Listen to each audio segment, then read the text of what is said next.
They've been hiding this from you for one reason. Once you understand how your imagination really works, you stop chasing, stop begging, and start commanding reality. Why do some people manifest effortlessly while others stay stuck for years? It isn't luck, and it isn't positive thinking. Stay to the end, and you'll get a simple, repeatable method to flip the inner switch that makes the outer world obey, fast, quietly, and permanently. Every woman you meet is running two programs at once, and most men spend their entire lives talking to the wrong one.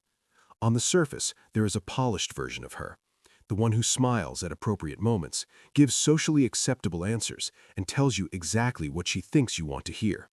She says she wants a nice guy, someone stable, someone who treats her well, and she means it, at least she believes she does. This is the mask she wears in daylight, the version of herself that keeps her reputation intact, her social standing secure. Call it the front stage performance. She has rehearsed it since childhood, and she plays the role flawlessly. But underneath that rehearsed exterior, there is something else entirely. A deeper layer that rarely speaks in words, but always speaks in impulse. This is where raw instinct lives, where attraction is not a polite decision, but a pull she cannot explain. It does not care about your resume. It does not care how many compliments you give. It responds to signals that bypass logic altogether. Presence, tension, a man who does not flinch under pressure. Here's what makes this so dangerous for the average man. He walks into an interaction trying to impress the surface version. He becomes agreeable, he softens his edges, he seeks permission before he moves, apologizes before he offends, and fills every silence with nervous chatter. He thinks this is the path to acceptance, but all it does is confirm that he is not a threat. And where there is no threat, there is no thrill, no magnetism, no tension. The deeper part of her is not listening to your words. It is scanning your posture. It is measuring your hesitation. It is asking one question over and over again without saying it out loud. Does this man trust himself, or is he hoping I will give him permission to exist? The moment she senses you need her approval to feel stable, something inside her closes, not out of cruelty, but out of instinct. Because the deeper part of her does not want to carry a man emotionally. It wants to feel carried. This is why the gentle, agreeable approach backfires. It speaks only to her public face, and her public face does not create attraction. Attraction lives in a territory she guards even from herself. It responds to the man who does not explain himself too much, the man who holds silence without panic, the man whose direction does not waver based on her mood. Most men will never access this layer because they never stop performing for the mask. They work harder, talk more, prove their worth louder, and they push her deeper instincts further away with every effort. Meanwhile, the man who understands this duality stops chasing the surface. He speaks directly to what is underneath. And when you reach that place, you no longer compete. You resonate. That is the difference between being liked and being wanted. Secret 1. Calm dominance.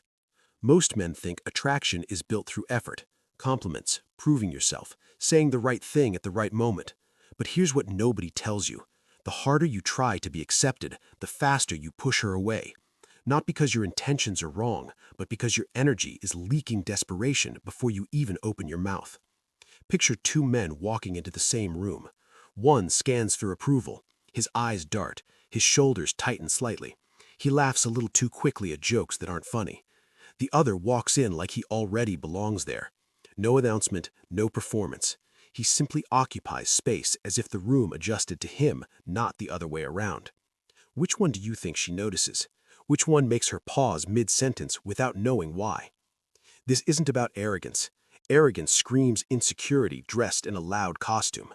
What we're talking about is something quieter, something ancient, a grounded presence that doesn't need to raise its voice because it already knows its own weight.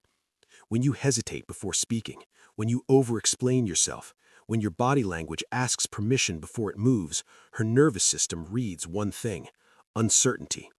And uncertainty in a man translates directly into low internal authority. Think about this carefully. Every time you justify yourself too much, you're communicating that you don't trust your own position. Every apologetic tone, every sentence that trails off waiting for her validation, these are not signs of politeness. They're signals that your center isn't stable. And when she senses that instability, something in her closes. Not consciously, not deliberately. It's deeper than thought. Her body simply doesn't relax around someone who hasn't relaxed into himself. The shift begins when you stop treating interactions like auditions. You're not there to earn anything. You're not performing for a grade. You decide your direction before you speak. You decide your tone before you arrive. When you offer options instead of begging for instructions, when you move with intention instead of waiting for permission, you create a completely different atmosphere. She stops evaluating and starts responding. Here's the part most people miss. This isn't about controlling her. It's about controlling yourself first. When you hold your own center, when you can sit in silence without scrambling to fill it, when your gaze communicates self-respect instead of hunger, you become someone she can actually feel safe around. Not safe in a boring way, safe in the way that allows her to stop managing everything for once. The blend matters more than anything. Firmness paired with emotional warmth, direction paired with restraint, tension held alongside genuine stability. This combination cannot be manufactured with clever words. It transmits through presence alone. You either carry it or you don't, and the moment you start carrying it, everything around you shifts before you say a single word. The external world responds to what you've already settled internally. That's the mechanism most men never discover. Secret 2. Mental invasion. Most men lose her attention without ever realizing what went wrong. They think attraction is built by saying the right things, revealing their best stories, and proving they're a good man. But here's the brutal truth nobody tells you. The feminine mind does not attach through what you reveal, it attaches through what you perceive. A man can lose a woman not because he lacks intention, but because he becomes too transparent, too eager, too exposed. He gives everything up front, his feelings, his plans, his history, his insecurities, his desperate need for confirmation. He believes honesty will create depth. What it actually creates is predictability, and predictability is the silent killer of tension. Without tension, there is no erotic field. Without that field, there is no real magnetism, only comfort, friendliness, and polite connection that leads nowhere. She does not want a man who follows instructions like a student. She craves the man who interprets what is unspoken. She wants to feel that she does not have to verbalize everything, that you can sense the shift before she explains it. When a woman feels truly perceived, something rare awakens inside her. Her nervous system lights up, not because you impressed her with words, but because you entered her mentally. The ordinary man wants to be understood. He wants validation. He wants to be seen as good, safe, loyal, reliable. So he speaks too much. He fills every silence. He over-explains. He shares his intentions early, hoping it will secure the outcome. But desire does not grow in security. Desire grows in interpretation. When you give her everything, you remove the space where curiosity lives, and curiosity is the fuel that drives the feminine mind forward. When you are entirely readable, she doesn't have to lean in. When she doesn't have to lean in, her investment stays low. When her investment stays low, your effort becomes a donation she never asked for. The rare man understands this. Instead of trying to be interesting, he focuses on being perceptive. He notices the change in her gaze, the slight hesitation before a smile, the micropause when she hears something that touches a sensitive place, the way her body angles toward you or away from you, the way her voice rhythm shifts when she's testing, hiding, or genuinely open. 3 signals reveal almost everything you need to know. The distance she keeps tells you comfort or resistance. The direction her body faces tells you interest or disengagement. The rhythm of her speech tells you whether she's relaxed, guarded, excited, or performing. And here's the tool that separates anxious men from grounded men: silence. Most men fear silence because they think it means failure. So they rush, entertain, explain, dump information. But silence is not emptiness. It is an emotional magnifying glass. It exposes what words cannot.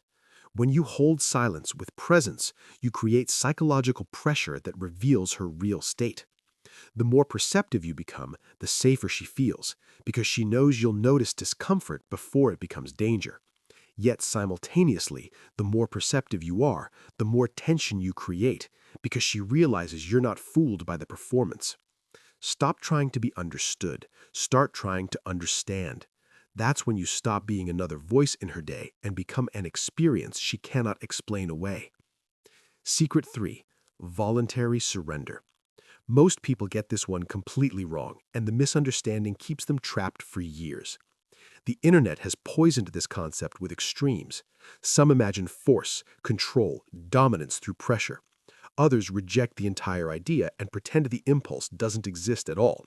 Both sides miss the truth entirely. What actually creates that deep magnetic pull isn't forced anything. It's the opposite.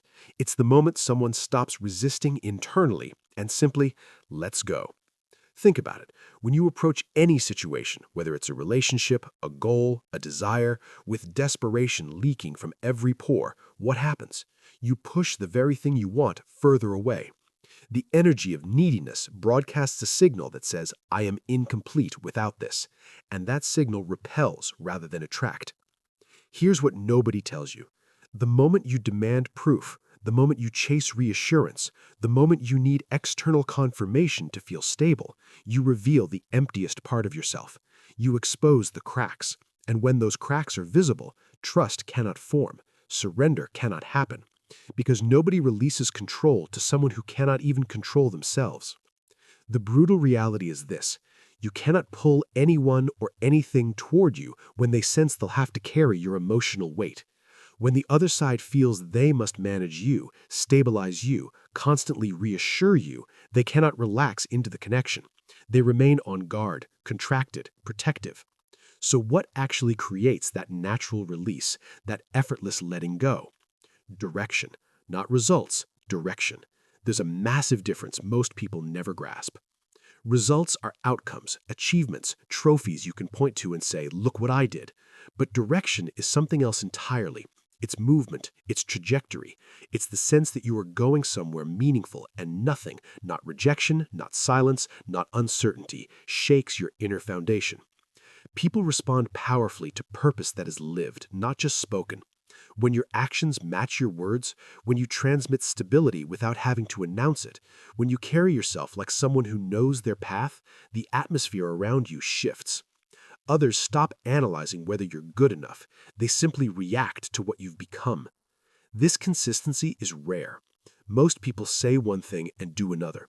They perform confidence in public and collapse in private. They talk about what they want, but flinch when pressure arrives. The gap between their words and their reality creates friction, doubt, distrust. But when that gap closes, when what you say, what you do, and what you feel align into one coherent signal, something almost mystical happens. The resistance around you softens. Doors that were locked swing open without effort. People who were guarded suddenly lean toward you without knowing why. This is the foundation. Not manipulation, not tricks, just integrated presence. Stability that doesn't waver when tested. Purpose that doesn't evaporate when challenged. Master this, and you stop negotiating for scraps. You become the standard others measure themselves against. And once you occupy that space internally, you'll notice something strange. You no longer chase what you want. It starts moving toward you. Now burn these 3 pillars into your memory, because forgetting them costs you everything you actually want. Quiet authority that leads without noise, perception that reads what is never spoken aloud, and that unshakable inner direction that makes others naturally adapt to your presence rather than you bending to theirs. These aren't manipulation tactics. They aren't games for insecure minds.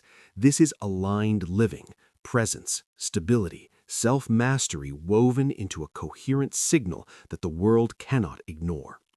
Here's what shifts immediately when you take this seriously. People start responding to you differently before you do anything dramatic. The change begins inside.